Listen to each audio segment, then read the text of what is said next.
Hi everyone, today we'll set up our Raspberry Pi Pico with Thonny. So this is Raspberry Pi Pico. You can see the name written on the chip. This one has header pins already soldered on it. And it has a micro USB port and the white button. This is the boot cell button. We'll need to use this while installing software on it. So the first thing that we need to do is install Thonny IDE. So the link for Thonny is in the description below. It's thonny.org. So you need to go to this website and download I have Windows here, so I'll download the version for Windows, and you install Thonny through the wizard. Once you've installed it, you'll see it appear in your startup menu here, Thonny, and it's there. So the next step is to install MicroPython on Raspberry Pi Pico. We'll do that from raspberrypi.org's website. The link is in the description below. So we need to go to the raspberrypi.org and getting started with MicroPython for Pico, and go down to the tab, getting started with MicroPython. And these are the instructions on how to go about it. We'll do like that. So first thing is to download UF2 file.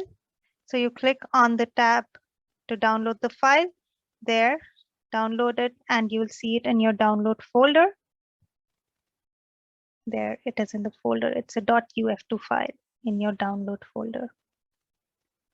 Now the next thing is connect the USB cable to USB port of your computer. The other end of the micro USB goes into your Raspberry Pi Pico, but we need to hold down the boot cell button while doing that. So push and hold the boot cell button and plug your Pico into the USB port of your computer. And once you've plugged it in, you can release the boot cell button. So what this does is it mounts RP1, RP2 as a mass storage device. So you'll see a new directory here as RP1, RP2. Now all we need to do is drag and drop the MicroPython UF2 file from download folder into this new directory. So here, let's drag our UF2 file to RP1, RP2 folder, and there it's installed.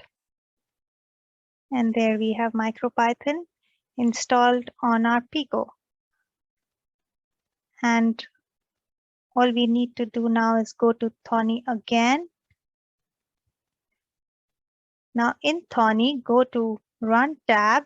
Under Run tab, we need to select MicroPython Raspberry Pi Pico as the interpreter.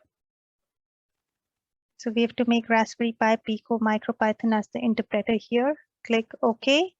Once you do that, you'll see it appear on the bottom right corner of your Thonny.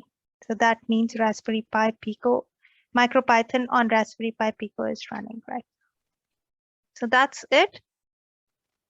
That's all we need to do to set up our Pico with Thonny. Now you can try writing your first command on MicroPython. Let's print hello world, and don't forget the code there. Print hello world. And there you go. And I'll see you in the next class.